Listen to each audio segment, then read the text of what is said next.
Salut tout le monde, c'est Quentin Laspremont et bienvenue dans l'épisode de Hot Games.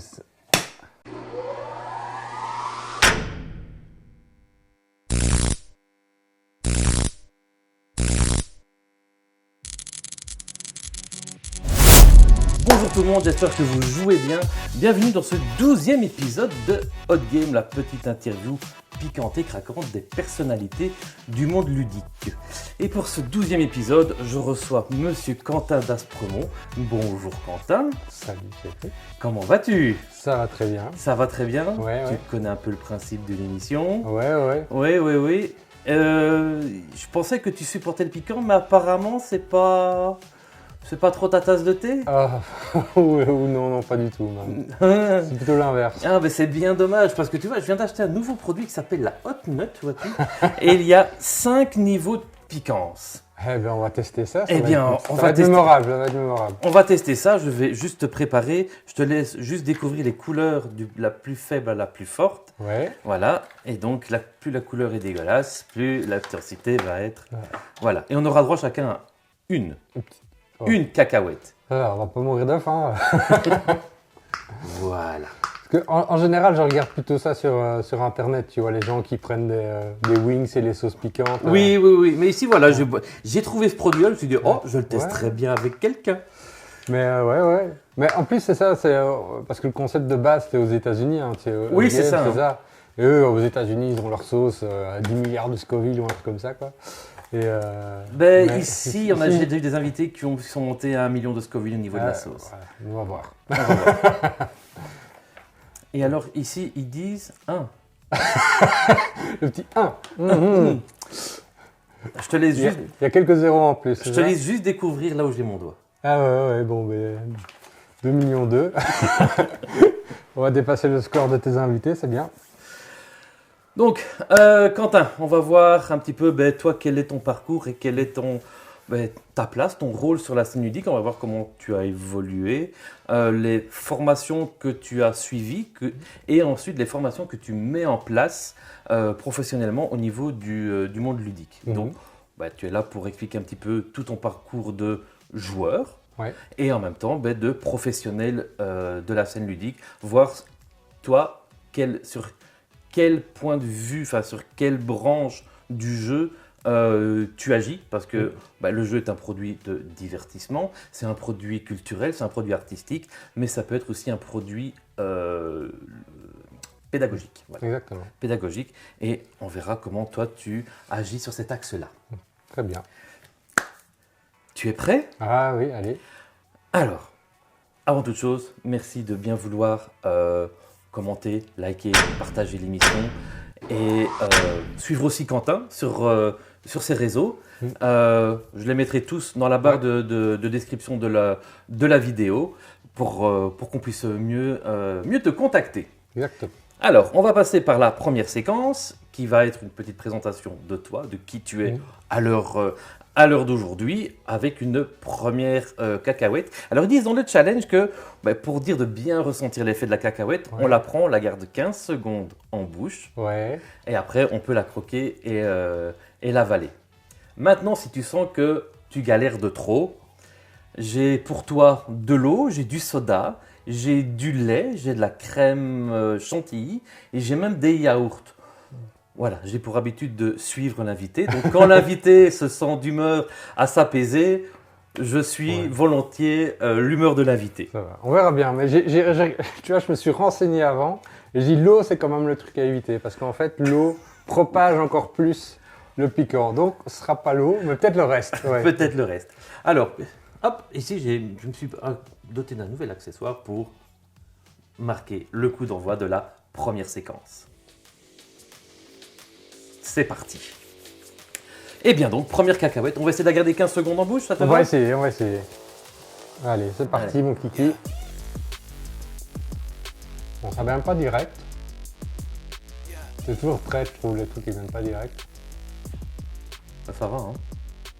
Ouais. Ça fait un peu paprika. Un paprika un peu... Ça commence un tout petit peu à venir.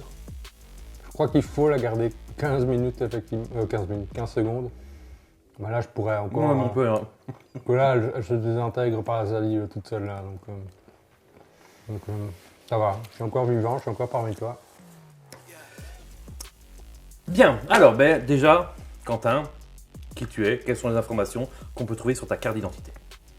Des informations personnelles que tu acceptes de divulguer, évidemment. Oui, parce que sur la carte d'identité, on va pas trouver grand-chose à part moi, ma date de naissance, mon nom et prénom.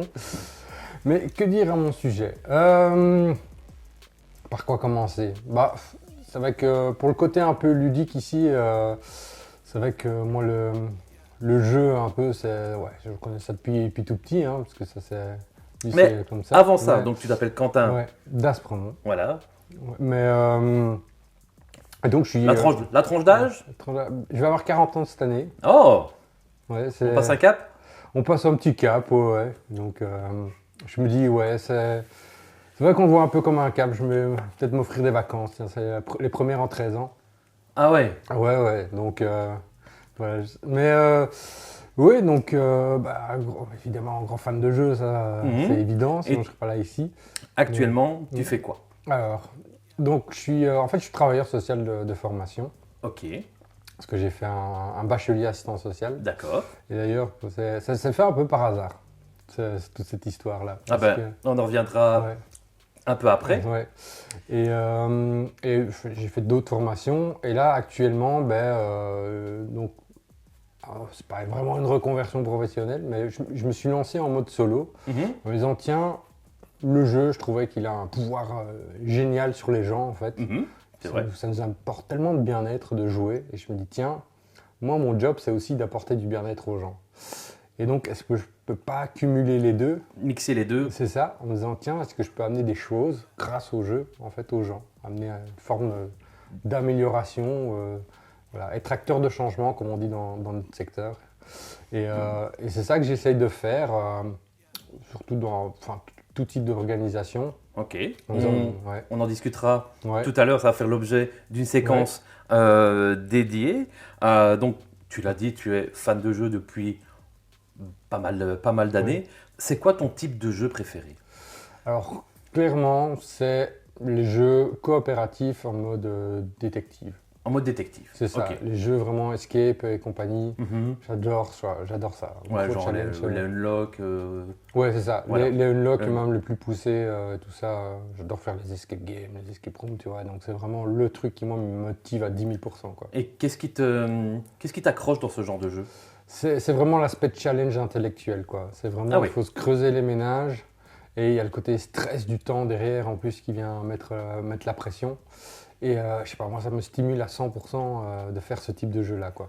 Et voilà, si tu avais un jeu à conseiller comme ça qui t'a procuré, je veux dire, tes plus belles sensations, des effets waouh ou de jeu, le jeu t'a pris vraiment à contre-pied et tu t'es dit waouh, je me suis fait avoir par le jeu et qui t'a vraiment donné la meilleure expérience dans ce type de jeu, ce serait lequel? Ouah, dans ce type de jeu-là, Ouais.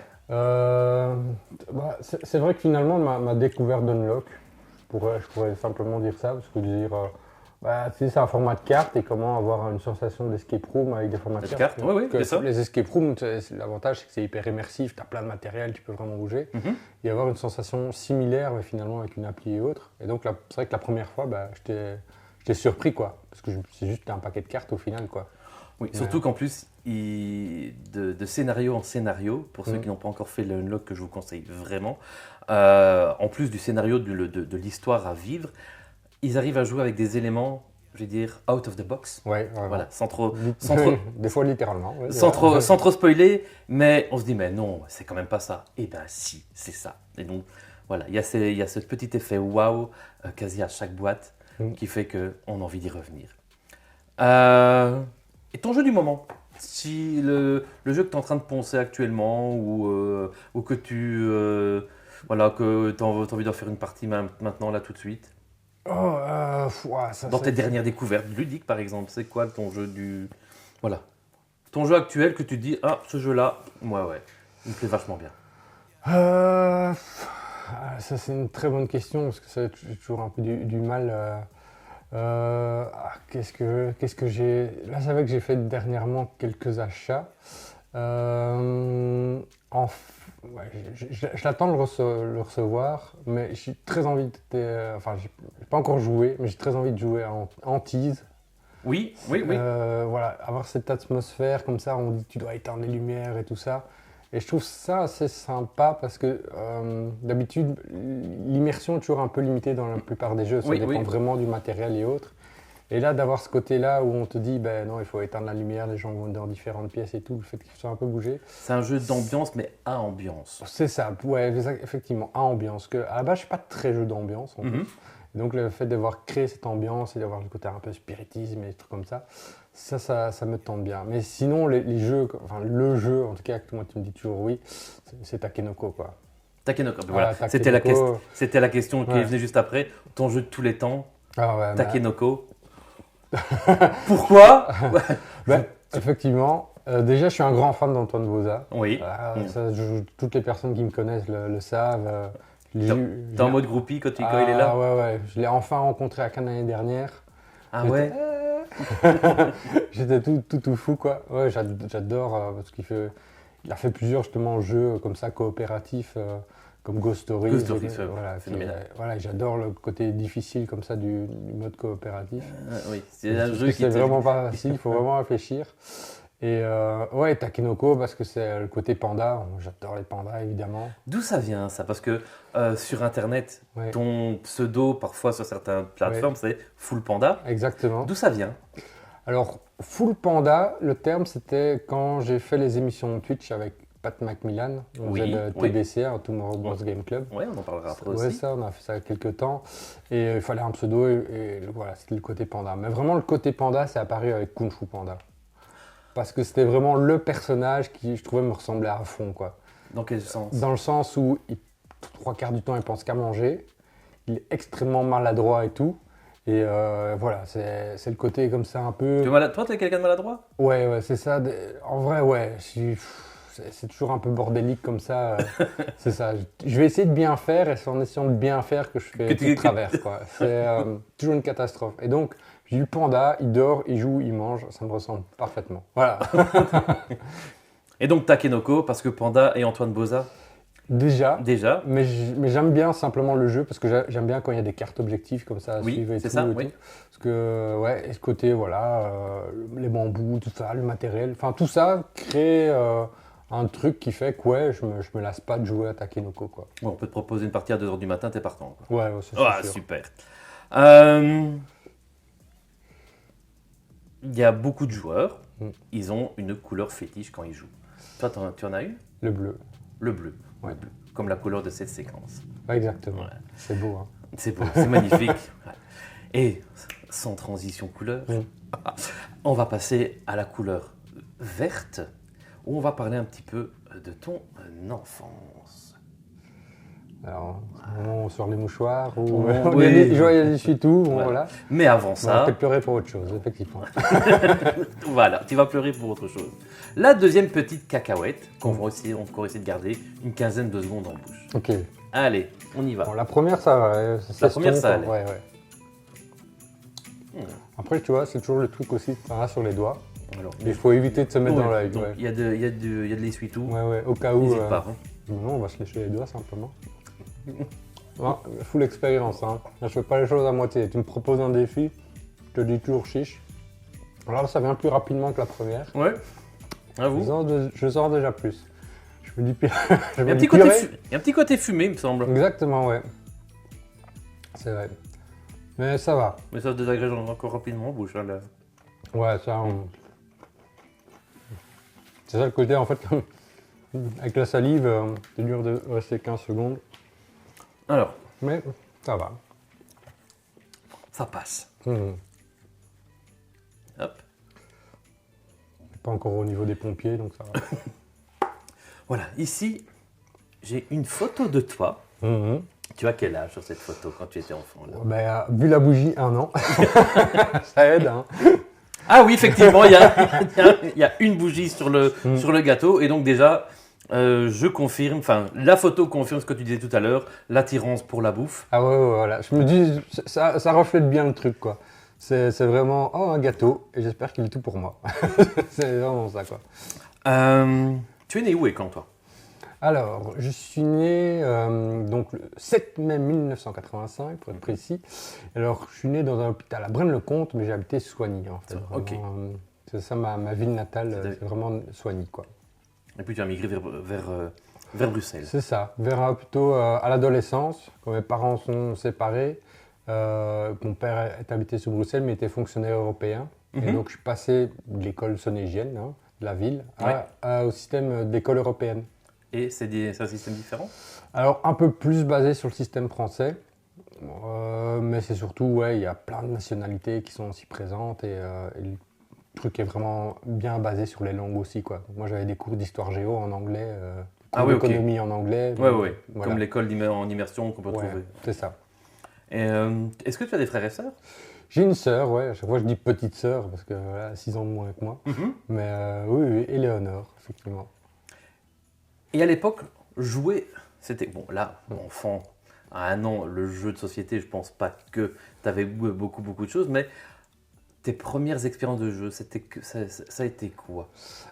C'était les jeux de cartes, comme beaucoup de gens, hein. Oui, C'était vraiment un jeu de cartes avec ma grand-mère maternelle. ok. Parce que comme elle habitait à côté de l'école maternelle et primaire, ben, j'allais tous les midis et Ok. fin de journée. Très souvent, on jouait au rami ou un truc comme ça. Mhm. C'était vraiment ma première expérience jeu de cartes. Et puis, les petits classiques jeux de loi aussi.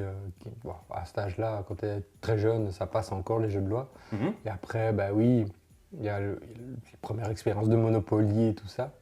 Mais j'ai des cousins qui avaient plus ou moins d'âge que moi. Mhm. Et j'ai une famille où ils étaient 3. Et donc, eux, c'était plus facile avec les jeux de société. Parce qu'évidemment, jeux de société tout seul, ça ne le faisait pas trop. Tu jouais pas avec ta sœur? Non, avec les 6 ans d'écart, Avec les 6 ans d'écart, c'était un peu difficile, quoi. Ouais, juste. Et surtout que c'était tu sais, les jeux où c'était beaucoup du hasard, quoi. Il y en a un que j'adorais quand j'étais petit, c'était Attrape-souris. Parce que Oui, tu oui, devais oui, beaucoup oui, oui, monter les trucs et tout ça. C'était vraiment un peu et ouais, quand tu délicat. passais le machin enfin, le trappe là qui descendait. Ouais, c'est ça. Et puis avec quoi, je sais plus, avec la pierre de sang aussi, voilà. Tu sais. Ouais. Donc c'est vraiment beaucoup de jeux sur le hasard. Et j'avais même Jumanji à l'époque. Il y avait le jeu de Jumanji et c'était super cool, tu vois, de mettre une carte comme ça sur un filtre rouge, comme ça, tu vois, et le texte apparaître. Donc voilà, c'était beaucoup des jeux de hasard à l'époque. Et donc, et après, c'était à la sortie de la Super Nintendo, donc j'ai pris la direction aux du jeux jeu vidéo. vidéo. Quand t'es seul, c'est plutôt jeu vidéo, tu vois. Donc ouais, le jeu de société, c'était plutôt avec la grande famille, les cousins, cousines, quoi. Ça, ouais. Ok. Et avec tes parents, tu jouais pas? Pas spécialement, Pas ils n'étaient spécialement. pas fans de... Ils étaient pas fans de jeux? Non, Non. pas grand fan de jeux de société, non. Et même pas fan de jeux de cartes, comme à l'époque il y avait beaucoup de parents qui Non, pouvaient faire non, c'était... soit des soirées, pardon, soirées belote ou soirées whist ou un truc ainsi. Non, c'était plutôt ouais, ma grand-mère qui jouait à ça, les jeux de cartes, mais sinon, non. C'était Non. pas trop... C'était considéré comment de ton côté le jeu de société? Est-ce que c'était un truc un peu infantilisant comme on peut encore entendre dans certains discours ou c'était quelque chose qui était pas mal accepté? Non, c'était pas infantilisant, c'est juste qu'il n'y avait pas autant qu'il y a maintenant, en fait, simplement, quoi. Et donc, avec l'âge, quand t'as fait un peu le tour des jeux et que c'est beaucoup de hasard, bon, même la bonne paye ou des trucs comme ça, Mhm. tu reviens pas forcément, quoi. Tu t'y intéresses pas forcément, il n'y avait pas autant de publicité, il n'y avait pas la publicité comme maintenant, je veux dire. C'était beaucoup du MB, des trucs comme ça que tu Oui, voyais à la ouais. télé, en gros. Mais il y a les petits trucs comme Catan, enfin, entre guillemets, petits. Oui, oui, oui. À l'époque, bah oui, il fallait le savoir que ça existait, des choses comme ça. Donc c'est vrai que tu voyais beaucoup plus de jeux vidéo, simplement. Et donc c'est ça que je me suis plus dirigé à cette époque-là vers le jeu vidéo. Vers le jeu vidéo. Toujours dans ton enfance, Ouais. quel est le souvenir lié au jeu de société Mm. qui t'a marqué le plus? Hmm. Est-ce qu'il y a un moment, une partie ou un événement qui pop comme ça en tête quand je te parle de jeux de société liés à l'époque de ton enfance? Euh, Ouais, en fait, c'est vraiment les parties de Monopoly de manière générale. Mhm. En fait, on ne suit, comme maintenant, on ne suit jamais les règles, quoi. Ben non. C'est Non, c'est vrai on a chacun. c'est ça. On s'est chacun fait expliquer la règle, qui s'est fait expliquer la règle, qui s'est fait expliquer la règle, mais. Et nous, on se limitait toujours à la première personne qui. Enfin, ça finissait quand on achetait, quoi. Ah oui, Donc, une fois que tous les terrains étaient achetés. ouais, c'est c'était- ça. Et donc, c'était un peu la première personne qui avait tout acheté, enfin, qui avait acheté le maximum ou un truc comme ça. Donc, on avait un peu réinventé. C'est un peu ça. Les souvenirs, jeux de société. Mais ouais, c'est ça. Et puis, je te dis, on n'en avait pas beaucoup non plus, quoi. Donc, les Scrabble, ça me saoulait vite, forcément. Quand on va pas jouer avec des adultes, en plus, tu perds très très vite parce que tu n'as pas grande imagination de mots quand tu es encore Non, jeune, ouais, quoi. t'as pas encore un grand vocabulaire non Donc, plus. ouais, c'était un peu ça. Ouais, c'est ça. Mais je sais plus à quoi je jouais exactement, mais c'est vrai que je jouais avec ma cousine, mais je sais plus te dire à quel jeu, mais ça, c'est un souvenir, on s'en souvient encore maintenant. Elle est de côté, enfin, elle habite à Neuville, mais. Côté de Philippeville? Non, Neuville, donc à côté de Soigny et tout ça. Ah, ok, d'accord. Parce Mais- qu'il y a un Neuville aussi du côté de Philippeville, Ouais, tu vois. non, là c'est du côté de Soigny et bah, à l'époque, hein, maintenant elle est du côté de Mons. Et elle, c'est une grande fan du doudou, quoi. Grande fan Ah, du ouais, grand ouais. doudou Mons. Donc, C'est ça. Et donc il y avait le fameux. la célébration qui est au mois de juin. C'est ça. Et donc il y a le fameux crin de cheval, tu vois, qui censé porter bonheur. Et Ben, tout. est-ce que tu sais un petit peu expliquer le folklore du doudou? Parce qu'il y a quand même pas mal de Ouais, francophones bah, de France qui nous enfin, suivent, ils connaissent pas du tout Je connais pas à le fond folklore son du doudou parce que doudou. j'ai encore jamais fait ça. Mais c'est vrai que c'est le moment à Mons où effectivement il y a tous les Montois et même ailleurs se rassemblent. Mhm. Et donc c'est Saint-Georges, je crois, qui va combattre le dragon. Ouais. Et donc il y a une grande mise en scène autour de tout ça. Et donc il y a l'idée effectivement de voilà, ces batailles de Saint-Georges comme ça qui va avec sa lance et toujours choper le dragon, mais il y a tout le public autour Il y a qui tout un lui folklore autour. essaye, c'est ça, d'attraper la queue du dragon pour avoir le crin et tout ça. Et Mhm. donc c'est une bagarre, quoi. C'est une bagarre de fou, tout ça, quoi. Mais normalement, en fait, c'est censé porter bonheur, Oui. ce crin-là, quoi. D'accord. Sauf qu'avec ma cousine, Ouais. elle l'avait pris, mais elle n'arrêtait pas de perdre tu vois, au jeu. Et donc ça nous a toujours fait rire de dire... mais c'était genre un jeu de cartes aussi, Valet Puant ou un truc comme ça, tu vois. Oui, oui, oui. Voilà, oui. un petit jeu de cartes et tout. Et donc moi, ouais, même encore maintenant, on en rigole de ça, parce que c'est vrai que c'est le côté où tu es censé porter chance. Et en fait, Et en fait, elle n'arrêtait est, pas de perdre. elle est la choucroune tout le temps. Ouais, c'est ça. Ok. Tu jouais avec des copains, des copains à l'école à des jeux de société ou c'était pas. Bah, enfin, si on peut appeler ça jeu de société, moi j'ai connu l'époque des POG. L'époque d'époque, oui. C'est ça. Où là, bah, c'était aussi une bonne occasion de bouffer beaucoup de chips. parce Voilà, que- voilà, fallait se raquer des paquets de chips pour. Parce pour que en avoir. c'était voilà, blindé, donc c'est vrai qu'à l'école primaire, c'était ça, c'était les POG, les jeux vidéo. Mais j'étais pas, tu vois, j'étais pas dans le groupe des gens qui jouaient au foot, moi. J'étais plutôt avec les gens un peu enfin, un peu, pas dire extravertis, parce que c'était pas ça, mais ouais, on va être entre guillemets différents, quoi, qui étaient Ouais, plus intéressés On peut finalement appeler par. geek ou nerd ouais. maintenant ou. Mais même ça, ouais, c'est ça, c'est le côté. J'avais un jeune qui s'appelait aussi Quentin, qui était plus intéressé par les insectes ou les rochers, un peu différents. Et en fait, je trouvais ça tellement original que les gens qui jouent au foot, tu vois. Oui, c'est Que tellement banal. finalement, ouais, j'avais l'impression d'apprendre, tu vois, avec ce gars-là, plutôt que taper dans un ballon, quoi. Mais non, c'était, ouais, encore, c'était beaucoup ce qu'il y avait sous la main, quoi, à l'école. Donc Mhm. c'était, ouais, les jeux de cartes, les jeux de POG et tout. Mais on jouait pas beaucoup en dehors de ça. C'était plutôt, ouais, ouais, encore une fois, jeux vidéo. Jeux C'est vidéo. vraiment ça qui dominait, quoi. Et quel type de jeu vidéo? FIFA? Non, justement, je n'étais pas foot, donc c'est pas FIFA. C'est pour la vanne. Mais les classiques, Super Mario, Zelda, ça comme beaucoup, c'est ça, quoi. Team Nintendo ou Team Sega à l'époque? Ah, j'étais team Nintendo, Ouais. beaucoup plus, quoi. Ouais, ça c'est sûr, quoi. Même si j'ai eu l'occasion de jouer à Sega et tout, mais entre Ouais, ouais, Mario ouais. et Sonic, c'est Mario qui gagne, quoi. Donc, On ouais, est, ouais. on est bien d'accord. Hmm. À l'époque, j'aimais bien dire que Sega avait les plus beaux graphismes et Nintendo avait les meilleurs jeux. Ouais, d'une certaine manière, ouais, sais c'est pas faux. si, Ouais, ouais. Et après, époque PlayStation ou époque Xbox? Ça a été plutôt PlayStation. Puis à un moment donné, il y a eu les deux. C'est le côté ça à fond, quoi. Je me limite jamais. Mais maintenant, c'est quand même beaucoup plus PlayStation au final, quoi. Parce qu'en fait, Xbox ou un PC, ça revient même. Et donc, Oui, maintenant, oui. voilà. Enfin, les consoles commencent à, Ouais, c'est ça. à récupérer le marché du PC. Et donc, Mario, Zelda, Final Fantasy. Ah oui, Ouais, ça, effectivement, c'est ça, voilà. voilà. On a les mêmes références. Mais ouais, c'est ça. Donc moins de jeux de société et plus de jeux vidéo, mais je crois comme c'était l'époque, ouais, c'est ça, années 90, début 2000, donc c'était encore très niche finalement, Oui. entre guillemets, le jeu de société. Et face à la popularité et à la jeunesse qui faisait que le jeu vidéo c'était le truc tendance, quoi. Il y avait même des émissions de télé en fait. Oui. Où moi je me Oui, souviens où. Il y avait une émission de télé sur France 2 présentée par Cyril Drevet, je ne reviens plus sur le nom, mais ouais. Mais même sur RTL, je me souviens aussi, ils invitaient des gamins comme ça et puis ils faisaient des challenges jeux vidéo, quoi. Donc ouais, c'était difficile de ne pas être dans la mouvance jeux vidéo et rester jeu de société à l'époque, quoi. Et comment tu as fait du coup pour tomber sur un jeu qui t'a donné l'accroche? Quel a été le point de bascule? Alors je l'ai découvert tard, mais c'était HeroQuest.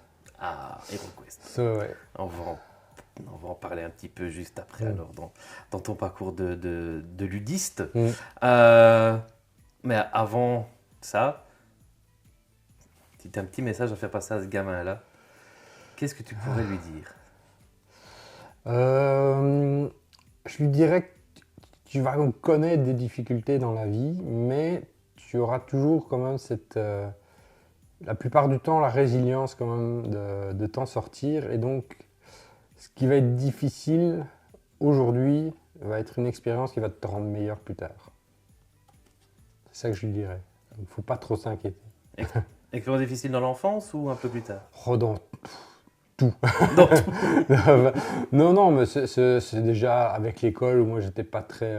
J'ai toujours du mal avec les conventions sociales. Quand on me dit il faut, j'ai un côté rebelle qui s'installe très très vite, quoi. Et donc à l'école primaire ça se passait super bien, mais dès que j'étais en secondaire, j'en avais marre, quoi. J'en avais marre. Et je me souviens une fois j'avais séché plus d'une semaine de cours et tout, donc je me suis bien fait engueuler par mes parents parce que tu penses pas aux conséquences vraiment, quoi. Non, je me doute. Vite. Donc ouais, école, ci, de là, et puis même plus tard le boulot, les épreuves de la vie, un peu tout ça, quoi. Donc je dirais ouais. Ouais, garde ce côté enfant que tu as encore en toi et essaie de maximiser encore plus. Top. Ouais. Top. Bien. Eh bien, on va déguster notre troisième petite cacahuète. Ouais. Mais elle est passée la deuxième. Ouais, elle est passée. C'était monté puis c'est redescendu tranquillement. Donc pour l'instant ça va. Voilà. Alors, hop. Voilà, c'est beau ça. Parfait. On va. Les 15 secondes encore. Les 15 secondes encore, ça oui. Ça reste. On n'a pas de timer. De manière, l'enrobage de la cacahuète se désagrège avec la salive. Hein. Ouais, direct. Hein. Pour tout, c'est clair. Non Ah ouais, lui il monte très vite. Ouais, lui il monte très vite. Ouais. Il y a un point de bascule là. Hein. Ouais, là. Ah. C'est chaud. Là, on connaît le hot. Là, voilà. Jaune hot. Là, on y est déjà. Ouais. Toi aussi, c'est la première fois que tu testes? Non, mais ça fait un petit temps que je n'avais plus testé. Ah. Donc tu disais, tu as commencé avec HeroQuest. Comment HeroQuest a débarqué? Alors, c'est pendant mes études assistance sociale. À partir de la deuxième année, j'étais en coloc. Ouais. Et la personne avec qui j'étais en coloc. T'as fait ça où? Alors, l'ISFC, donc c'est à côté de Scarbeck. Ok. Donc, je fais pas la longue tirade de ce que ça veut dire, mais c'est ça. C'est une école sociale donc à Scarbeck. Et la personne avec qui j'étais en coloc avait un HeroQuest, quoi. Et donc, il avait fait venir des potes à lui. Et donc, on avait commencé à jouer HeroQuest, quoi. Et moi, j'adore ça parce que le côté médiéval, fantastique. T'as toujours été attiré par cette thématique-là? Ouais, le médiéval fantastique, ouais, ça, le Seigneur des Anneaux et tout ça. Enfin, tout petit, Conan, voilà, les trucs comme ça, un peu un peu barbare. Ouais, j'ai toujours Avec aimé des mecs ça. avec des grosses armures, des grosses épées. Ouais, des- on parle pas trop, on tape quoi. Voilà. C'est ça. C'est pour ça que souvent je joue le barbare, donc tout ça. Et donc, ouais, au fur et à mesure, c'est ça, c'est le côté.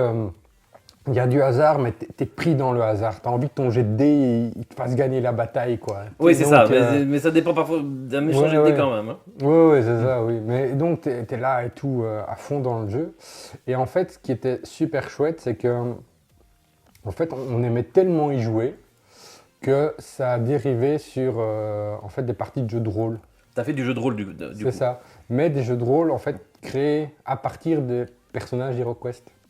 Ah oui, donc pas des jeux de rôle commerciaux, genre Donjons et Dragons. C'est ou- ça. Bah, on s'est inspiré de ça, évidemment, Mhm. quoi. Mais en fait, on est parti l'engouement qu'on avait avec HeroQuest pour créer en fait de nouveaux scénarios et de nouvelles Que vous possibilités, rejouiez quoi. avec le plateau, ou alors là carrément, Non, on sortait du plateau, vous quoi. sortiez du plateau. C'est ça, donc on avait vraiment tout un dispositif sur la table, mais c'est juste qu'on gardait la petite figurine du truc et tout. Mais c'est vrai qu'on prenait nos mesures, tu vois, le petit truc de mesure pour savoir de combien de déplacements on faisait et tout ça. Ah ouais, Donc, on est limite sur le wargame ouais, aussi, c'est ça, quoi. c'était un peu un crossover comme ça, un système hybride avec un tout petit peu de wargame, mais très peu, parce qu'on n'avait pas, voilà, c'est pas des grosses batailles non plus.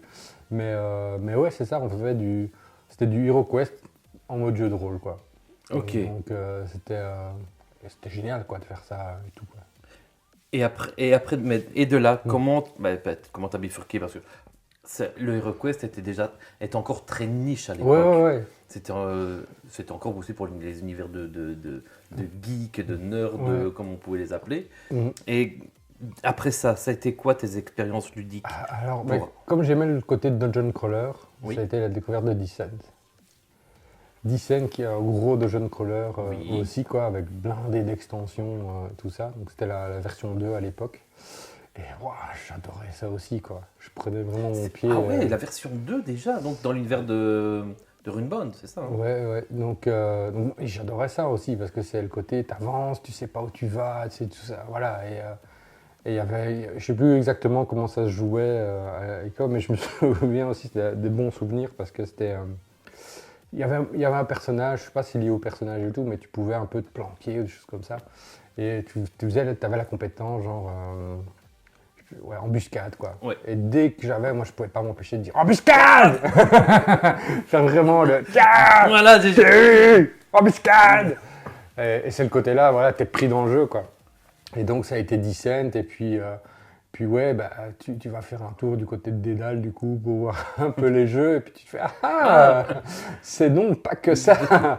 Et donc, ouais, au fur et à mesure, bah, il y a eu Seven Wonders. Voilà, et d'autres jeux comme ça, le grand classique de l'époque qui sortent, quoi. Et donc, Donjon Nullbuck, j'étais fan de Donjon Oui. Nullbuck, et après, bah, j'étais pas encore fan de Boza, mais c'est Boza qui avait fait le Donjon Nullbuck. Mais, c'est lui qui avait fait le donjon de Nullbuck. c'est ça, Ouais. sorti chez Repoprod et tout, donc ouais, voilà, ça c'était les premiers jeux qui m'ont amené tout doucement vers le jeu de société, quoi. Et tout ce qui est jeu, parce qu'il y a beaucoup de personnes qui sont passées par l'école allemande du jeu. Est-ce que toi, tu es passé par là? Non, on pourrait pas dire que je suis passé par C'est par pas ces ton- jeux, beaucoup plus tardivement en tout C'est cas. pas ton kiff? Non, moi j'avoue que c'est pas ce que je préfère le plus. Je préfère les jeux. Ça dépend vraiment du jeu, quoi. Mhm. Mais voilà, j'aime pas trop me prendre la tête non plus à jouer, sauf Et tu sur joues à- exception. Et tu jouais avec qui à l'époque? À l'époque, c'était ouais, les mêmes personnes. Tu jouais en club ou alors c'était... C'était pas en club, mais quand je m'étais intéressé, ben voilà, avec HeroQuest au jeu de rôle, j'ai commencé à faire du jeu de rôle grandeur nature. Ah ouais? Et donc c'était. Lesquels? J'en ai pas fait beaucoup. J'ai commencé en faisant, enfin, encore maintenant, j'ai fait Ragnarok, donc qui est actuellement le plus gros en Belgique. Ah ouais? Donc voilà, je fais beaucoup de ça on appelle vulgairement Maslar, quoi. Donc c'est environ 1000 personnes qui se réunissent. Alors ça paraît beaucoup, mais Ouais. j'ai fait Conquest en Allemagne, où là c'est x10, quoi. C'est 10 000 personnes. Wow. Et là, ça c'est une tuerie. En termes d'immersion de jeu, c'est génial. Bon, c'est un investissement parce qu'il faut payer ta place, mais il faut payer ton costume, il faut payer tes armes en latex et tout ça. Donc, c'est un petit coût, mine de rien. Mais là, en gros, tu deviens ton personnage de jeu de société, quoi. Tu es ton personnage de jeu. Donc, et donc là, c'est le kiff absolu, parce que quand tu es 10 000, là, les champs de bataille, ben, t'en as 1000 de ton côté, t'en as peut-être 2000 en face, des trucs comme ça, quoi. Eux, ils mettent vraiment l'investissement en Allemagne. Je me souviens, il y avait un type qui était dans une espèce d'armure style Warhammer 40K, mais elle faisait 3 mètres de haut, le truc, quoi. Et il faisait tellement chaud que toutes les 2 minutes, il devait se faire asperger de bouteilles d'eau et tout, quoi. Mais il n'y a que là que tu peux vivre des trucs pareils en termes d'immersion. Et j'adore le jeu de rôle, grandeur nature, parce que ça peut être, même si ça ne dure que quelques jours, tu fais vraiment une déconnexion totale avec, je vais pas dire la réalité, pas jusque-là, mais au moins ton quotidien, quoi. Oui. Je veux dire, quand tu parles, en plus c'est souvent dans les Ardennes ou les espaces comme ça larges, quoi. Et en général, c'est Et quoi, ça, 4 jours. et quoi, ça se déroule quoi, dans un champ, dans des Ouais, bâtiments non, ou... c'est beaucoup, c'est des champs, quoi. Un peu comme un camp scout, tu vois, finalement. C'est un peu les mêmes terrains. Et ouais, c'est ça. Et donc, Et quoi, ils amènent du décor eux-mêmes ou... il y a, ici à Ragnarok, c'est ça, il y a du décor un peu permanent. Donc, ils construisent des espèces de petites boutiques maisonnettes en bois, quoi. Pas beaucoup, mais ça. Mais puis, c'est tous les gens qui viennent avec leurs tentes et autres. Il y a vraiment, on minimise au maximum le côté moderne, qui est vraiment que ce soit pas du tout apparent, quoi. Et donc, pendant quelques jours, tu vis dans un univers médiéval fantastique. Et donc c'est super de vivre ce genre d'expérience, quoi, à tous les plans, sur le plan ludique comme sur le plan humain. Être déconnecté aussi complètement du téléphone, de l'ordinateur et tout. Ouais, ça te requinque et ça te rebooste beaucoup, quoi. Et donc, ouais, pour en revenir au jeu de société par rapport à ça, c'était le côté, effectivement, en fait, le groupe, évidemment, était fan de jeux aussi de manière générale, quoi. Et donc c'est via ces personnes-là qu'on jouait plus ou moins régulièrement, quoi. Donc c'est eux qui t'ont un peu contaminé. Ouais, clairement. Ouais. Ok. Et par après, comment tu as pu voir dans le jeu quelque chose qui va au-delà du jeu?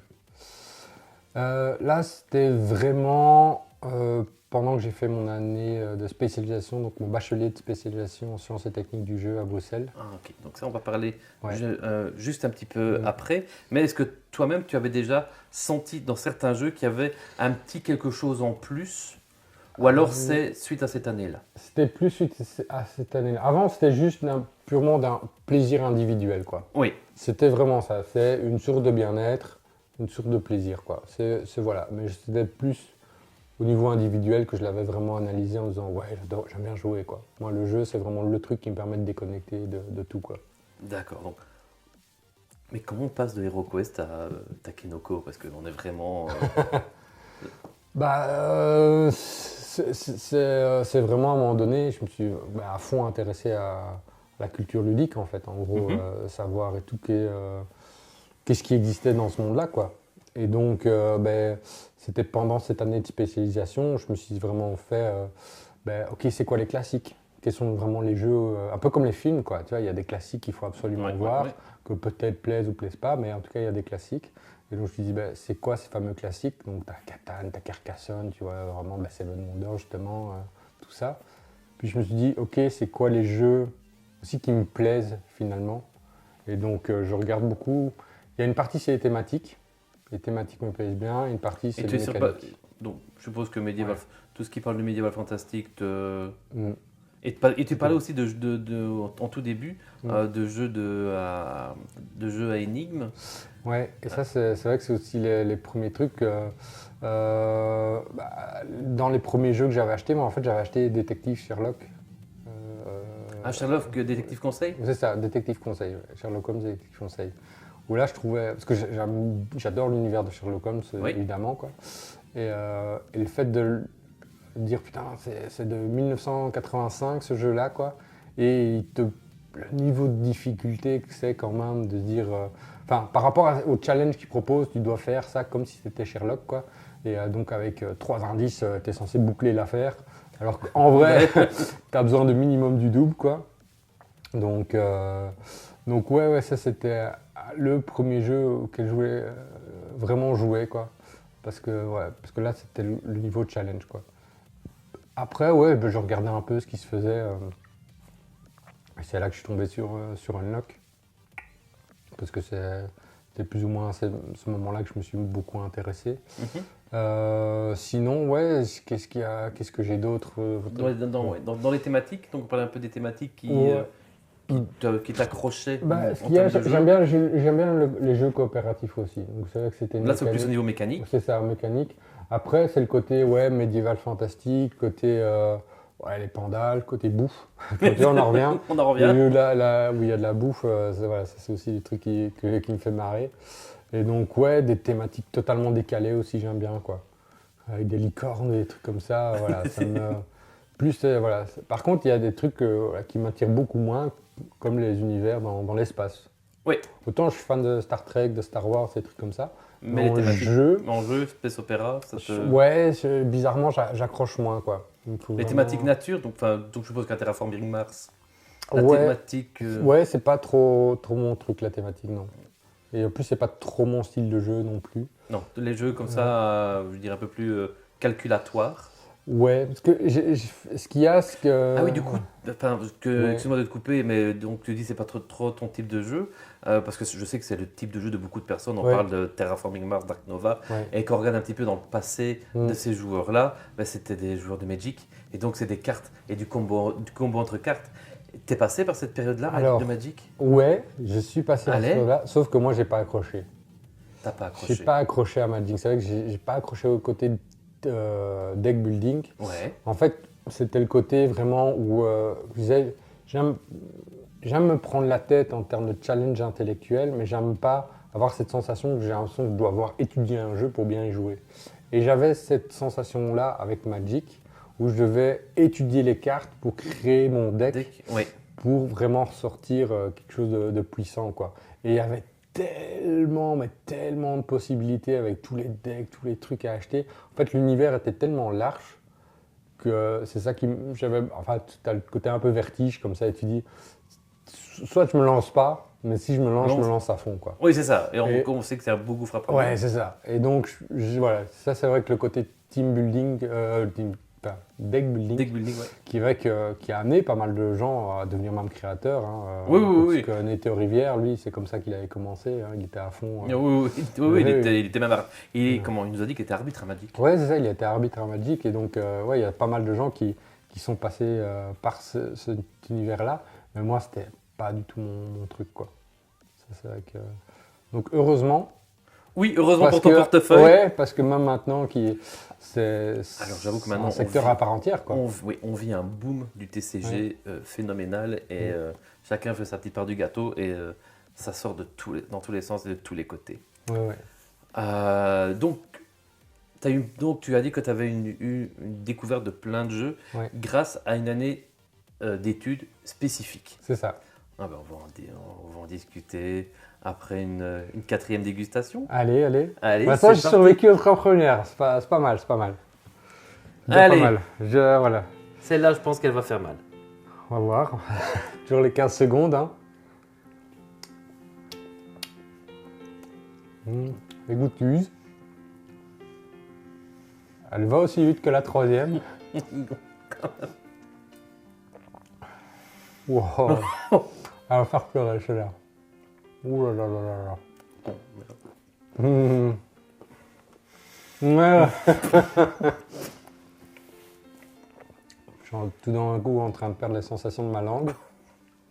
Et la gorge. La gorge, ça va. Là, c'est vraiment la langue. Là, Ouais, c'est juste chez j'ai moi. la gorge. Un peu le palais, mais... Ouais. Là, s'il peut faire moins 10 ici, je le sentirai pas, quoi. Là, c'est bon. Ça va, tu gagnes Poker Face quand même, quoi. Oh.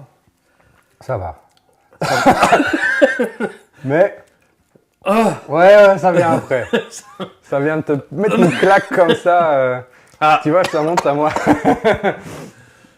Des la, cavales de travers, c'est foutu. la petite souffrance, là. Ça va. Quand tu veux soulager, tu le dis.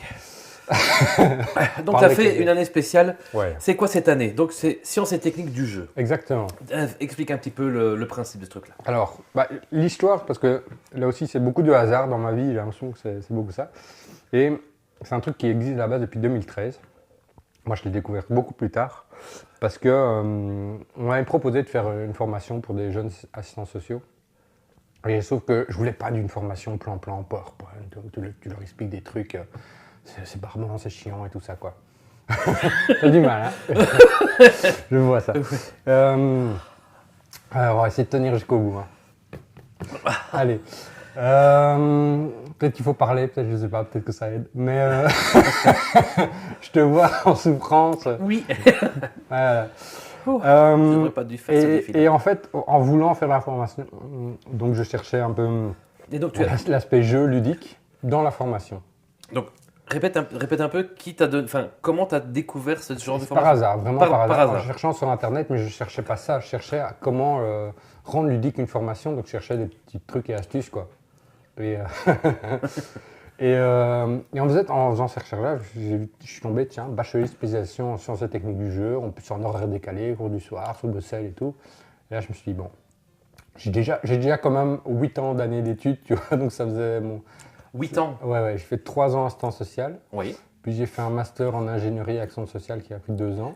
Allez. Et puis j'ai fait un master en politique économique et sociale, où là c'était 3 ans. Donc j'étais déjà bien chargé en études, je ne prévoyais pas forcément de refaire des études. Mais là je me suis dit, ouais, c'est sur le jeu, c'est l'orientation sociale. Je vais t'interrompre 30 secondes. Ouais. Tes 8 années-là, c'était pour quel genre de débouché?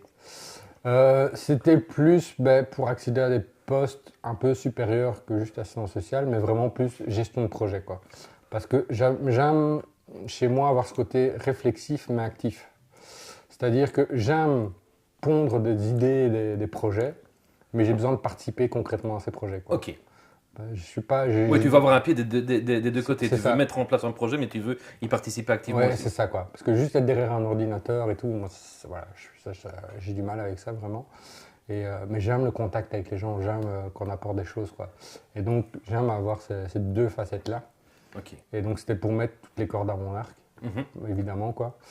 Et puis, voilà. Et là, c'était vraiment une formation purement pour le plaisir, aussi.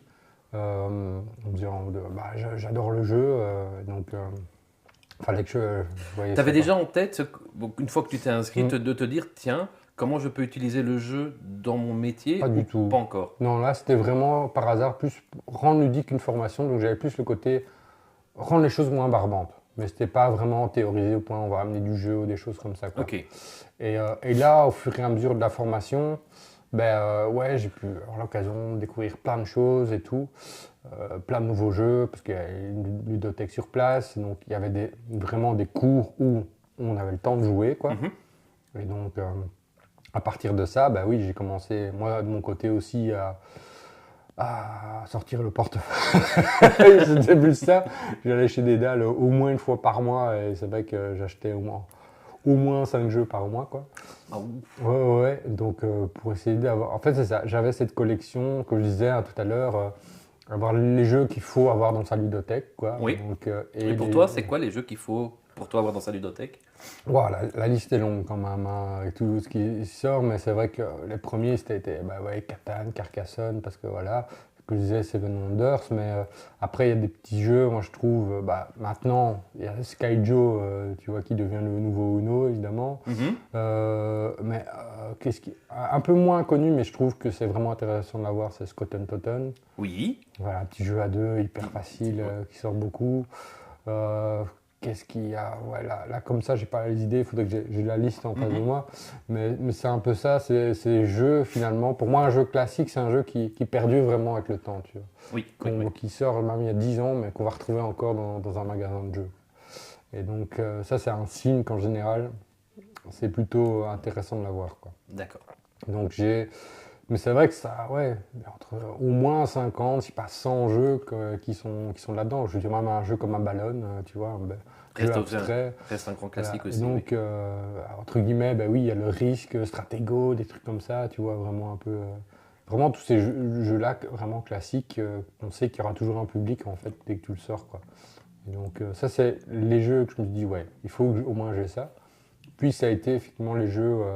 moi me plaisent vraiment, donc plus jeux d'enquête, Mhm. style la Kenoko, les jeux d'Antoine Boza, c'est ça. Et tout doucement, au fur et à mesure des années, ça a été quand le projet professionnel commençait à se dessiner, je me dis mais il faut des jeux qui vraiment vont plaire à tout le monde, quoi. Et là, je me suis plus intéressé aux jeux d'ambiance, qui n'était pas forcément mon truc. D'accord. Parce que moi, tu vas proposer, Time's Up, c'est un truc classique, tu vois, Oui, il faut oui, oui, oui. l'avoir, mais c'est pas là où je prends le plus de plaisir, dans le sens où ça va vraiment dépendre des gens. Il y a des jeux, Oui, parce qu'il vraiment. y a des jeux, c'est les gens qui font la partie et pas le jeu. Ouais. Et même des jeux bien cadenassés, c'est souvent les gens qui font quand même le jeu. Tu peux avoir joué un excellent jeu, mais avoir une très mauvaise expérience parce que tu n'as pas joué avec les bonnes personnes, quoi. Et donc, ça, c'est vrai que. Mais donc, ouais. Et à partir de ça, c'était curiosité sur curiosité, quoi, en fait. Mais... C'est c'est quoi les choses que l'on voit dans une année de spécialisation en sciences et techniques du jeu? Quelles sont les différentes choses, les différents domaines qui sont abordés? Alors, il y en avait quatre gros. En tout cas, pendant que je l'ai fait, maintenant, ils ont encore fait quelques changements, mais il y avait l'aspect un peu game design. Donc, vraiment apprendre La création? la création, mais simplement déjà apprendre c'est quoi une mécanique de jeu, Oui, savoir ok. comment un peu les identifier, donc avoir finalement game design, culture ludique, on Oui. pourrait dire. Il y avait l'aspect plus ludopédagogique, donc vraiment comment utiliser le jeu de manière pédagogique. Et après, il y avait l'aspect plutôt lié ludothèque, gestion ludothèque aussi, tout ça, gestion des espaces, animation aussi. Et après, il y avait le côté de ce qu'ils appellent ludothéconomie. Et donc, ça, c'est un peu finalement le monde du jeu, quoi. Qu'est-ce qu'il y a derrière les gens qui travaillent dans des maisons d'édition, donc Ah tous oui, ces donc, aspects-là, oui, oui, oui. donc Tous de les métiers. distribution, voilà. Comprendre vraiment le cheminement entre l'idée du jeu L'idée du jeu et jusqu'au jusqu'au moment. moment où il atterrit en boutique et ça, quoi. Donc, D'accord. comprendre tout le cheminement-là, quoi. Et toi, là, donc, c'est le côté ludopédagogique qui t'a fait tilter un truc en tête? Ouais, à la base, ouais. C'était pas prévu, mais c'est devenu comme ça, finalement, parce que je trouvais qu'il y avait un chouette match entre mon métier et le jeu, quoi. Parce qu'il y avait vraiment ce côté bien-être, je trouvais qu'il apportait ça. Et comme j'étais très attentif, surtout à ce moment-là, encore maintenant évidemment, mais au bien-être, à la santé mentale et tout ça, Mhm. et je veux dire, ça a des effets positifs, jouer a des effets positifs sur la santé C'est mentale, pendant quoi. cette année d'études-là que Mm. que ça a germé dans ton Ouais, esprit. c'est ça. Ok. Et en fait, ce qui s'est passé, comme c'était en 2019-2020, l'année d'études, il y a Ah, eu, la belle année il y a eu le Covid! début Covid, quoi. Et donc, à la base, mon projet étudiant, c'était de faire une espèce de canevas méthodologique pour accompagner des professionnels qui voudraient utiliser le jeu dans leur cadre, dans leur pratique professionnelle. Oui. Et puis, c'est devenu, comme je ne pouvais pas faire beaucoup de choses à cause du Covid, c'est devenu, je vais faire un site web Oui, qui recense un peu comme ça l'intérêt du jeu en travail social. d'accord. Et à la fin du projet étudiant, parce que ça se passait mal là où je bossais, parce que je voulais quitter, tu vois, et donc je suis arrivé à un moment donné, qu'est-ce que je fais, quoi?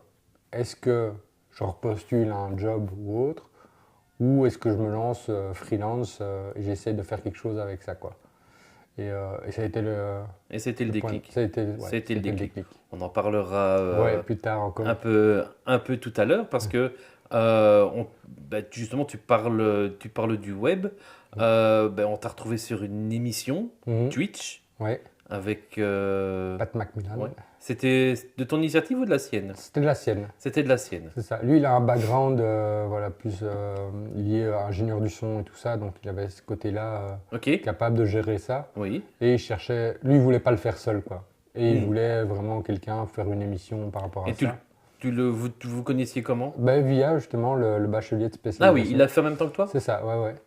Et comme on s'entendait bien et tout ça, on s'est dit, lui, voilà, on est parti là-dessus. Au début, c'était sur YouTube et puis on est passé sur Twitch. Et c'était quoi le principe de l'émission? Alors, le principe de l'émission, on voulait un truc qui sortait un peu, entre guillemets, des sentiers battus. C'est-à-dire qu'il y avait déjà plus ou moins pas mal d'émissions où c'était, on présente les nouveautés ludiques. Et nous, on n'avait pas envie de faire ça, quoi. On n'était pas dans cette vibe-là. On voulait s'adresser à un public à la fois de connaisseurs ou de gens qui ne se connaissaient pas. Et on voulait parler de jeux de manière générale. Et donc on faisait par thématique. Et donc on présentait à la fois peut-être des jeux qui venaient de sortir, mais aussi des jeux qui dataient depuis beaucoup plus longtemps, quoi. Et donc notre idée c'était ça, c'était présenter des jeux de manière générale pour faire découvrir des jeux à un public, en fait. Un Sans public pour qui autant peut- faire une mise en avant des nouveautés. C'était Ouais, vraiment- c'est ça. Dire, ouais, c'est ça, faire découvrir finalement, agrandir la culture ludique des gens. C'était ça l'idée. Et on te retrouve aussi sur les ondes. Effectivement, c'était aussi un peu le hasard qui a fait ça. Et, Mais mais comment le hasard a agi? c'était vraiment, en fait, je suis. Donc on te retrouve sur quelle radio? Alors c'est BXFM. BXFM. Et donc il y a moyen de l'écouter. C'est sur Bruxelles. C'est sur Bruxelles, mais il y a moyen de l'écouter via Internet. Via Internet, oui. Ça, ou DAB, DAB+, comme En on DAB, dit. ouais. Et les chroniques sont mises en format podcast après, quelques jours après. Donc on peut vraiment les réécouter, il n'y a pas de souci avec ça.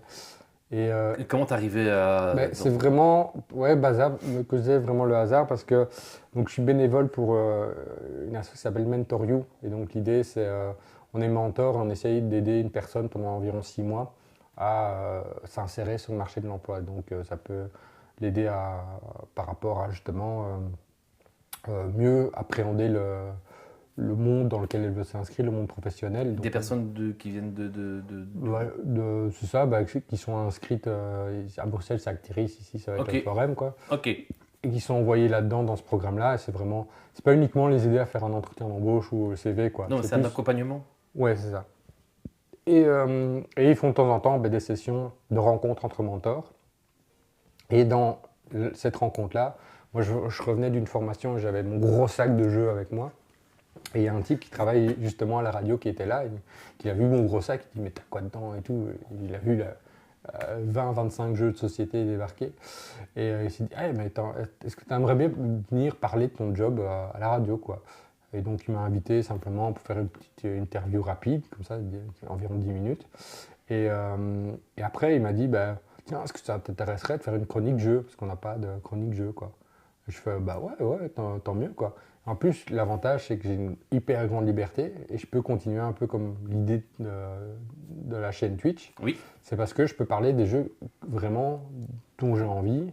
Donc pas les jeux qui sont en train de sortir ou qui vont sortir, mais un jeu qui a 20 ans, même 30 ans, peu importe, quoi. Je peux parler de n'importe quel jeu. Je parle vraiment des jeux qui me plaisent.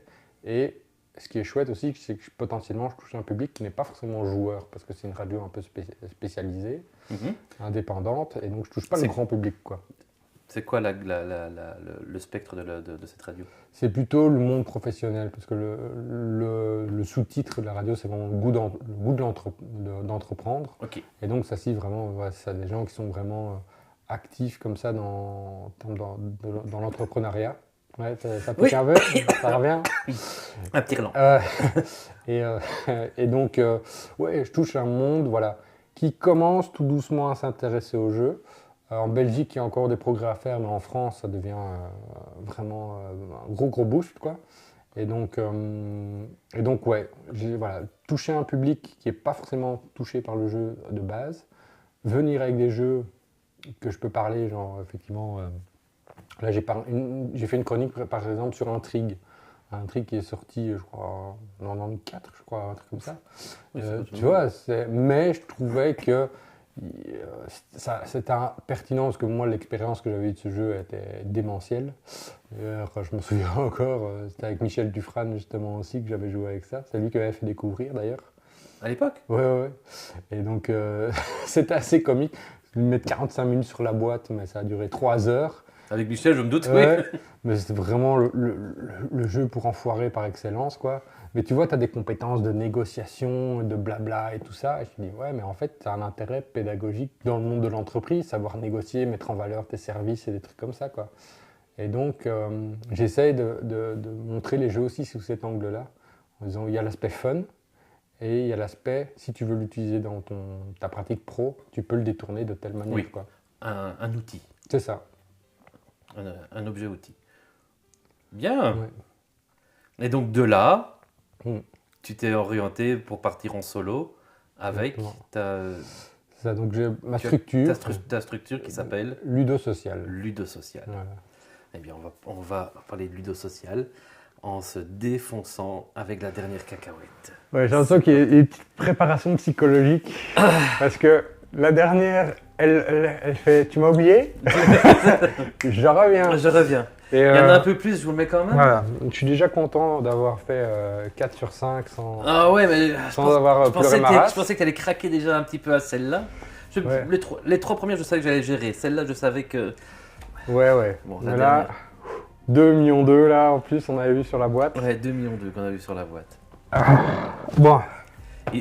Ils ont chez eux, je sais pas si tu avais déjà vu, une chips, c'est un genre un gros Doritos Ouais. comme ça. Je l'ai fait aussi. One Chip Challenge. La One Chip Challenge, donc en fait c'est la même société. Ici, Ouais, j'ai vu la boîte, je me suis dit ça. Et au niveau du goût, c'est infâme. Enfin, ça a pas Ouais. de goût, et j'ai mangé qu'une demi. Moi, j'ai essayé le One Chip Soul Challenge. Tu l'as essayé celle-là? Alors, là, le problème, c'est vraiment, c'est impossible en fait. C'est pas piquant, mais tu as l'impression d'avoir ce côté, tu vois déjà quand tu as de l'eau de mer en bouche, c'est horrible. Mais là, c'est x100 en fait. Et donc, c'est juste écœurant. Oui. C'est vraiment de l'écœurement. Tu mâches un peu et tout, et c'est du sel à 10 000% quoi. Et donc, je crois, même j'ai regardé sur internet, même personne n'a vraiment réussi sans vouloir recracher le truc quoi. Parce que c'est pas un truc genre qui va te rester longtemps en bouche, tu vois, avec un verre d'eau ça passe quoi. Mais sur le moment, Non, c'est horrible, c'est horrible. Ah, tu l'as faite celle-là? Ouais. Ah. Tu sais pas l'avaler, en gros, tu sais pas l'avaler. Et en plus, je sais plus, j'ai vu ça, mais je crois que c'est sur leur site ou dans un flyer qu'ils avaient fourni avec. Ils sont en train d'en préparer 2 autres des chips comme ça avec une intensité de. Peut-être dans l'acidité, c'est une sour chips ou un truc ainsi peut-être. Ou... Ah ouais, mais t'as plein de trucs comme ça. T'as plein de trucs comme ça. Mais je me demandais justement la chips salée. C'est immangeable. C'est immangeable. C'est vraiment ça, c'est immangeable. Ça c'est sûr. Voilà. Moi je sais que celle-là, la fois dernière, elle m'a fait saliver. Elle m'a fait saliver. Bon, allez. C'est la dernière fois qu'on se voit. Ouais, voilà. Bon, bah c'est un jeu aussi. Hein. Oui, c'est un jeu aussi. Oui. Voilà, c'est un jeu de dégustation. Un jeu de dégustation qui agit un peu sur le psychologique à un moment donné. Ouais. En fait, bon, je crois qu'à un moment donné, il faut juste arrêter. Allez, santé. Santé. Rendez-vous en enfer. Ouais. Je trouve qu'elle a pas mauvais goût. On va pas de goût. Ouais, si, au début, elle a un petit goût. Mais elle vient très vite. Elle va nous faire rougir, ça là. Là, on va être couleur, on va être bien là.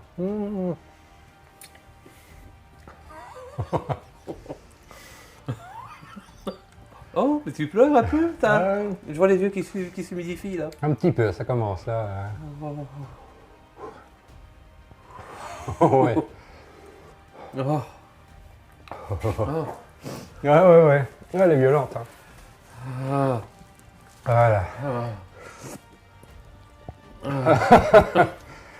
Oh. Autant l'autre c'est des claques, là c'est des coups de poing. Elle fait le saliver, effectivement. Le petit. Ah, la souffrance. Au secours.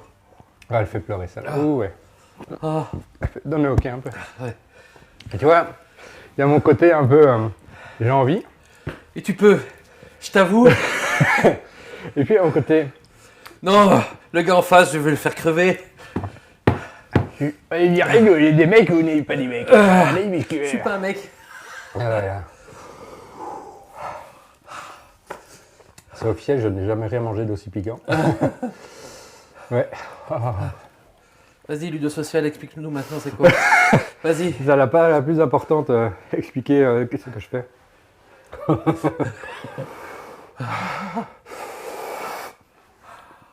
Donc, Ludo Social.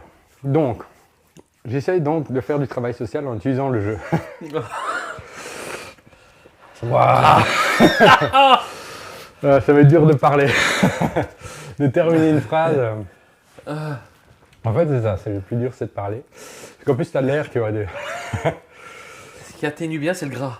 Ah ouais, mais gras, moi je le prends d'office, mais. J'ai envie de quand même, juste pour le challenge, tu vois. Ouais. Il n'y en a pas un qui veut m'aider en fait. Yeah. Ils sont tous là pour me défoncer. Il dit ouais, j'accepte ton invitation. Et je vais te défoncer. Voilà ce qu'ils pensent tous. Bah, défoncer. tiens. Pourquoi il y a une espèce de challenge de virilité qui dit c'est le premier qui craque Non. Moi en fait, je suis une invitée. Ah, tu suis là Je suis invité. C'est mon créneau. Donc si l'invité prend rien, je prends rien. Alors, parlant de jeux, c'est un truc que j'adore. C'est les jeux compétitifs où tu mets des crashs chez l'autre. Où c'est rapide. For a Crown. Alors, pas forcément For a Crown parce que je trouvais qu'il y avait un délai d'attente. Et moi, j'aime. T'as tes cartes et tu y vas. Vraiment, le côté Uno, tu mets des plus 2, des plus 4. Et For a Crown, c'est vrai que j'ai découvert il n'y a pas longtemps. Et c'est vrai que c'est plus ou moins dans ma gamme de jeux de mettre des crasses comme ça. Mais ouais, j'aime les jeux où tu attaques. Et donc, et quand tu me dis, ouais, je suis mon invité et tout, ça me donne une raison de ne pas craquer. Sur une terre. Oui, exactement. Alors, parce que j'aime souffrir, mais si je peux faire souffrir encore plus les autres. Et donc, ludosocial. Ludosocial, quel est le but de ta structure? En gros, donc j'utilise le jeu comme méthodologie de travail social. Et donc, je forme des gens à la ludopédagogie, mais j'essaye de leur éviter un maximum les jeux dits pédagogiques. Et je leur montre vraiment comment on peut prendre un jeu de société, le travestir le moins possible, et l'utiliser tel quel pour apprendre des choses, quoi. Donc, pour donner un exemple très classique, par exemple, j'utilise beaucoup de Mind. Ouais, de Mind, donc le jeu où on ne communique pas. Communication limitée, communication donc, je leur fais faire une partie comme ça, classique, quoi. Et après, une fois qu'ils ont joué une partie ou deux, qu'est-ce que vous avez ressenti en jouant à ce jeu-là et tout. Et après, il y en a qui adorent et d'autres qui détestent, quoi. L'idée, c'est, je mise sur la frustration que les gens ressentent avec le jeu où on ne peut pas communiquer. Comment on peut arriver quand on ne communique pas? Et c'est en fonction de ce que les gens disent, mais vous savez, quand vous bossez au quotidien, les problèmes de communication sont récurrents. Et donc, à partir de l'expérience que vous avez avec The Mind, quelle expérience vous pouvez retirer par rapport à votre quotidien professionnel?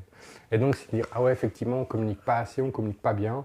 Et donc, on doit réfléchir à la manière dont on communique, on doit réfléchir à ce qu'on met dans un mail ou des choses comme ça, à ce que l'information soit la plus complète possible, par exemple, quoi. Allez, courage. Tu peux craquer, moi, je t'en prie. Tu ne dois pas m'attendre. Hein. Il ne faut pas qu'il fasse du mal pour rien non plus, quoi. Parce que bon. Et donc, voilà, ça c'est une grosse part. Je fais beaucoup de formations là-dessus. Et donc, je viens en général, c'est ça, avec ma grosse sacoche remplie de jeux, quoi. Donc, je leur fais faire découvrir plein de jeux. Et, quel public est destiné ta structure?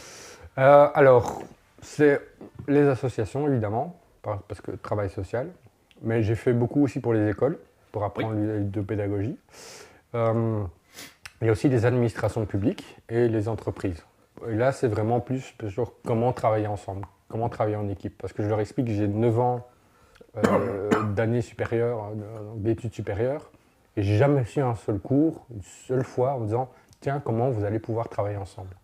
Alors que des sessions de travail de groupe, on en a eu, quoi. Quand on vous dit « Voilà, mettez-vous à 5 et vous devez faire tel projet, quoi. » Ils finissent toujours en engueulade.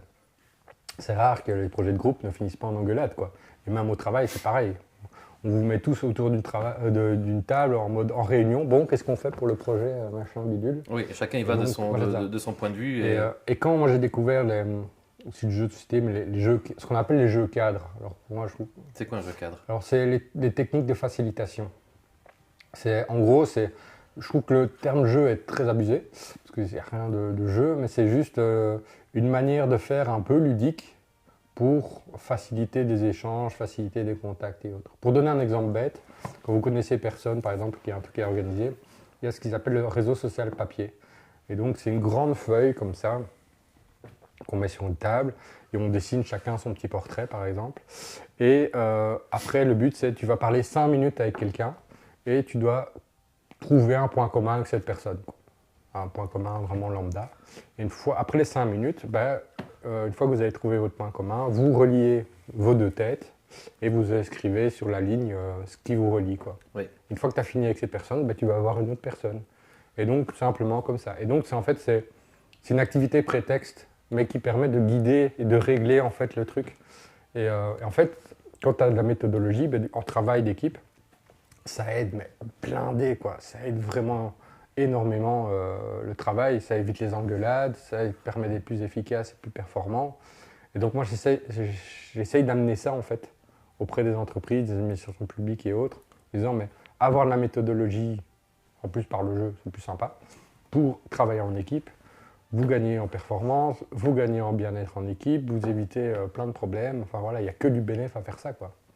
Et donc, c'est ça que j'essaie de faire connaître aussi un peu tout ce que je fais, pour justement amener ça. C'est ça un peu, entre guillemets, ma mission, c'est d'amener du bien-être au travail par le jeu et par des méthodologies de travail aussi, quoi. Et quels sont les jeux que tu utilises, je veux dire, assez régulièrement et dans quel cadre? Alors, vous savez que je m'adapte un peu aussi en fonction des demandes et autres, mais j'ai un peu une base commune, où je prends des classiques et des un peu moins classiques. Par exemple, un jeu que j'aime beaucoup utiliser, c'était TMC. Voilà, tu te mets combien, Ça fait simplement. combien? Oui. Parce que les gens, aussi mon but derrière, c'est un peu de développer la culture ludique des gens, leur faire dire, il n'y a pas que le Monopoly en fait, quoi. Oui, oui, oui, Ils oui. découvrent qu'il y a un monde. En plus, à Bruxelles, il y a 36 ludothèques. Je leur dis, mais non seulement c'est un loisir accessible, parce qu'il y a plein de ludothèques, ça vous permet d'en profiter pour pas cher, pour pouvoir rien du tout, quoi. Donc, utilisez ce système-là. Il y a les magasins de jeux spécialisés, il y a tout ça. En plus, maintenant, il y a blindé de soirées jeux à Bruxelles aussi, qui organisaient les clubs, les bars à jeux. Enfin, franchement, ne pas jouer à un jeu de société, ça devient presque difficile, quoi. C'est ne pas le vouloir, Oui. quoi. Et donc, moi, j'essaye de mettre surtout ce système-là en avant. C'est pour ça que j'utilise beaucoup de jeux de société. Et je viens avec, effectivement, à TTMC parce que je dis, mais vous connaissiez le Trivial Poursuite, mais Trivial Poursuite, c'est soit on le sait, soit on ne sait pas, quoi. Et c'est hyper frustrant. Oui, c'est un jeu de culture générale. C'est ça. Tu l'as ou tu l'as pas. C'est ça. Mais TTMC, c'est toujours un jeu de culture Culture générale. générale. Mais vous donnez une chance de réussir.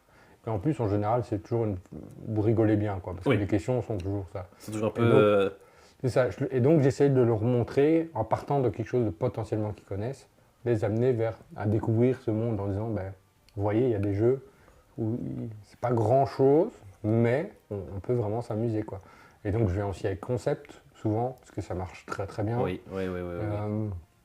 Je viens, ici dans le travail social, je viens beaucoup avec Feelings aussi, parce que c'est pour Oui. travailler sur les émotions, et donc ça, c'est Oui, mais vraiment voilà. incontournable.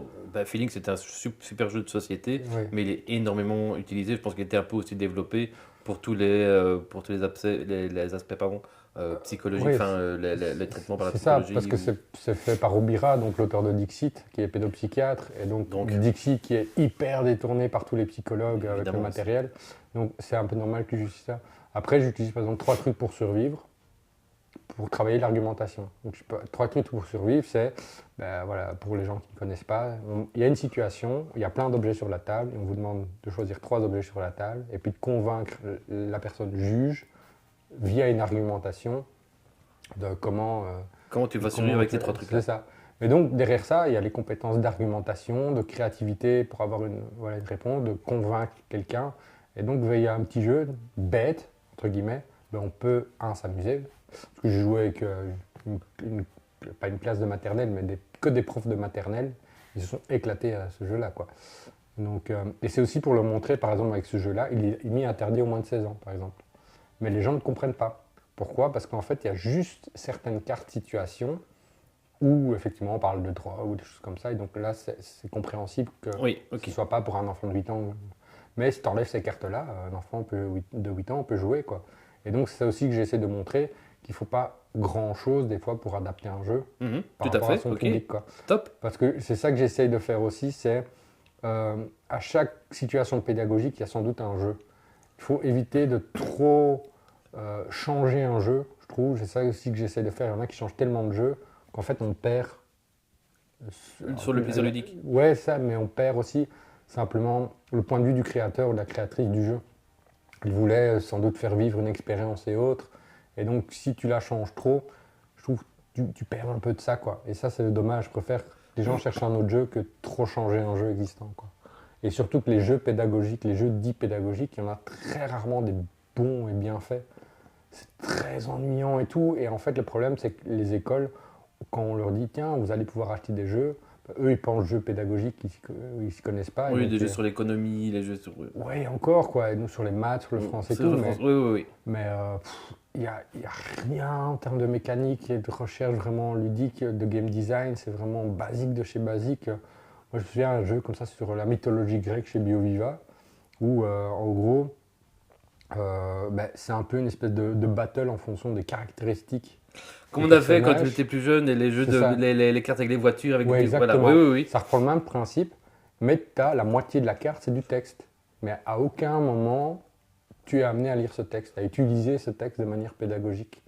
Sauf s'il y a quelqu'un qui te le dit, lis le texte, mais le jeu en tant que tel ne t'impose pas ça du tout, quoi. Et donc, je trouve ça un peu dommage de dire que le contenu pédagogique est là, mais en gros, ça t'amène à rien, quoi. Et donc, c'est ça que je trouve un peu dommage dans les jeux pédagogiques actuels. Ils n'atteignent pas leur objectif, en fait. D'accord. Parce que c'est ennuyant et que les gens... en fait, ça dégoûte les gens du jeu, presque. En classe, en tout cas. En classe, en tout cas, oui. Donc, c'est ça que j'essaie un peu de changer en disant, mais vous savez, il y a tout un monde qui existe, quoi. Et après, je parle des fois un peu aussi de jeux vidéo et tout ça. Mais moi, c'est vraiment le côté accessibilité du jeu de société que je veux mettre en avant, en fait. Avec le système des ludothèques. Ouais. Ok, donc tu es en partenariat avec des ludothèques? Même pas, non. Même pas? Non, c'est vraiment pur, on va dire, point de vue purement philosophique, quoi. Parce que, les jeux de société, mine de rien, on savait que si on veut investir, ça peut coûter cher. Ah oui, ça peut monter. Oui, on est bien placé pour le savoir. mais c'est ça, j'aime ce côté universel du jeu, en fait. Ça dépasse les frontières, c'est sur tous les continents, ça touche tous les âges, tous les publics, un peu, justement, comme le côté cuisine et tout, quoi. C'est ça que j'aime bien, en fait. C'est le côté universel, quoi. Demain, tu sais que tu peux manger avec quelqu'un dont tu ne parles pas la langue, mais tu peux aussi jouer à un jeu avec qui tu ne parles pas la langue, quoi. Parce qu'il y a des jeux qui le permettent, quoi. Et je trouve ça dément, en fait, d'avoir ce côté universel. Et donc moi, c'est ça aussi que j'essaie un peu de répandre avec le jeu de société. C'est dire, mais il y a certainement un jeu qui est fait pour vous, quelque part, et qui pourrait vous éclater, quoi. Et quelles sont les compétences que tu arrives à faire travailler, soit aux enseignants ou aux entreprises, à travers le jeu? Ça dépend un peu du contexte et de la demande. Mais c'est quoi la demande type que tu as pu déjà avoir? La plus classique, c'est vraiment une formation de base en ludopédagogie, quoi. C'est comment utiliser le jeu de manière professionnelle. D'accord. Et donc, je leur explique. En fait, mon argument de vente de base, c'est, en plus, pour rester avec la thématique, je leur dis, la ludopédagogie, c'est ce qui va vous permettre de brûler les gens. Et en fait, je leur dis ça parce que quand on dit un enfant ne touche pas le fer à repasser, sinon tu vas te brûler, il reçoit une information, il reçoit un peu comme une information en classe, quoi. C'est de la théorie. Et évidemment, on connaît l'enfant, il va toucher le fer à repasser et il va se brûler. Et la leçon qu'il aura le mieux retenue, c'est le fait d'avoir touché le fer à repasser. Pas le fait de lui avoir dit. Parce que pour l'instant, tant qu'on ne s'est jamais brûlé, c'est abstrait en fait. La notion de brûlure, c'est abstrait tant que tu n'es pas brûlé. Et donc c'est un peu ça l'idée du jeu. C'est le côté brûler les gens, c'est qu'en fait on passe de l'abstrait au concret. Parce qu'on vit une expérience dont l'impact ne sera pas ici la brûlure, mais on ressentira comme si on s'était brûlé en fait. Et c'est ça un peu que j'essaye de...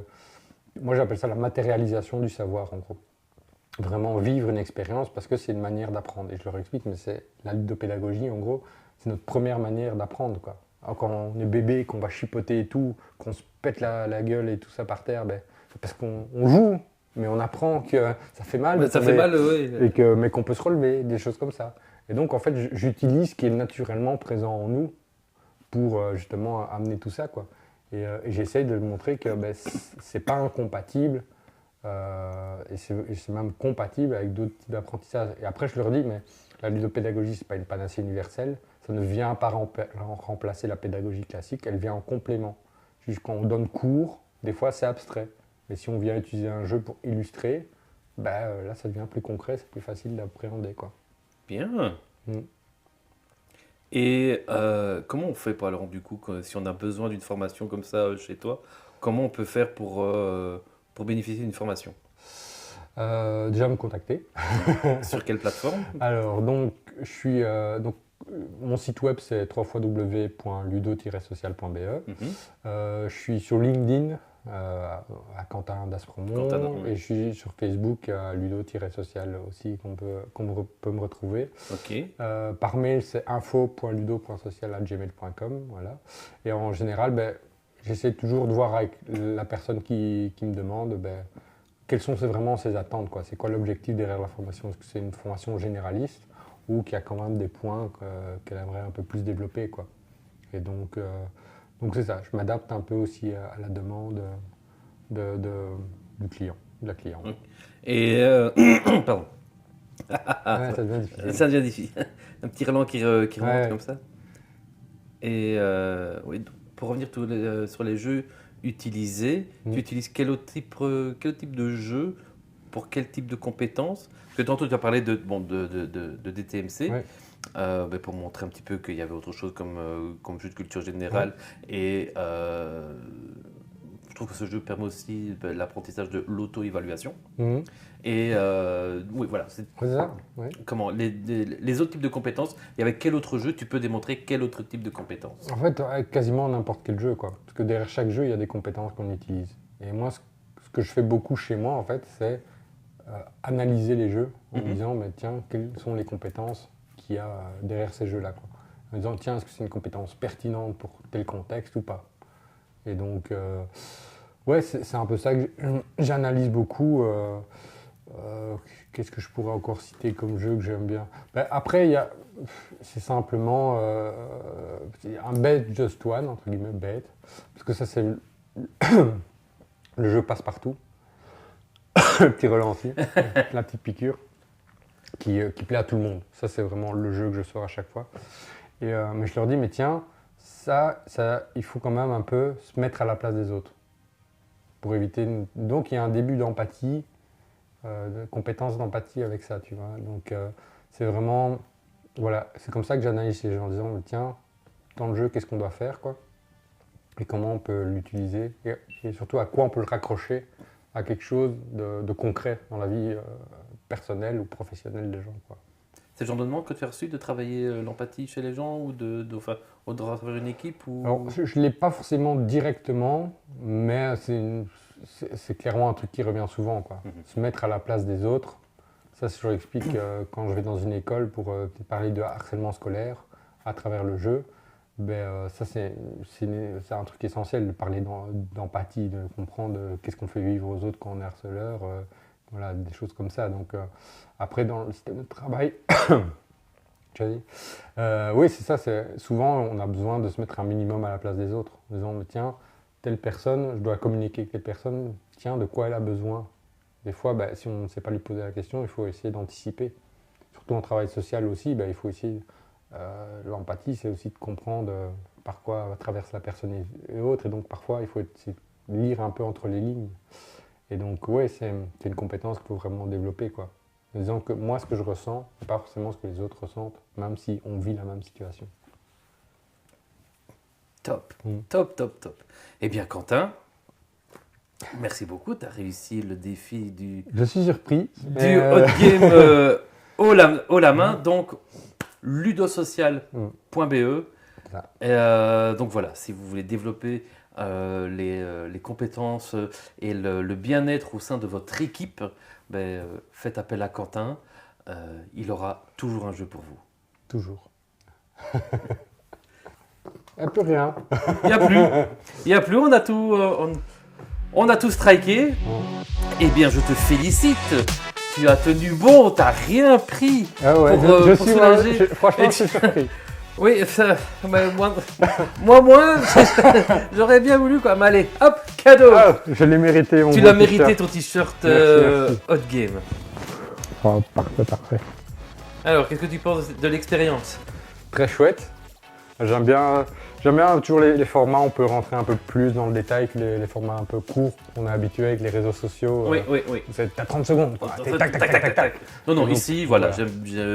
J'aime bien prendre le temps avec mes invités de pouvoir aller discuter en profondeur de sujets un peu plus sérieux, mais sans pour autant être rébarbatif, hein, évidemment. Ouais, mais moi c'est un truc que j'aime beaucoup, par exemple, dans les interviews d'auteurs de jeux, parce que j'adore comprendre la démarche qui nous a amené à créer tel ou tel jeu. C'est super intéressant de dire, tiens, Tu vas interroger Roberto Fraga qui va dire ah ben un jour je mangeais des spaghettis et le fait de tourner comme ça avec un spaghetti, ça m'a donné l'idée de tel jeu quoi. Et je trouve ça dingue en fait, tu vois, de dire. Oui, Ça offre une l'idée autre... créative, ça peut être n'importe où. C'est ça, et ça ouvre une autre dimension finalement au jeu, où je me serais peut-être pas intéressé à la base, mais de comprendre d'où ça vient et la démarche de l'auteur, je m'intéresse beaucoup plus du coup au jeu qu'il crée de manière générale quoi. Donc c'est ça que j'aime beaucoup, c'est découvrir l'envers du décor des auteurs quoi, et des autrices de jeux. Auteur-autrice, vous êtes les bienvenus. Ça, vous avez des histoires à nous raconter, mais comme as. Ouais, certainement. Bien, on a fait une petite photo juste avant qui va servir de vignette. Ouais. Et je vais te demander de bien vouloir me la dédicacer. Ah ben, avec un grand plaisir. Avec un petit message. Pas sur les bords blancs parce qu'ils vont être, découpés. Mhm. Voilà. Hop, hop, hop. Allez. Et je signe full panda évidemment. Évidemment, évidemment. En tout cas, sacrée expérience, hein. Gustativement parlant. La dernière, elle n'a pas de goût. Les autres, ça va, elles avaient encore un chouette goût un peu paprika, voire fumé, mais la dernière... Bah, disons que pendant une seconde, elle a eu un goût. Je lui mets un tout grand merci pour cette expérience culinaire et ludique. Je m'en souviendrai longtemps.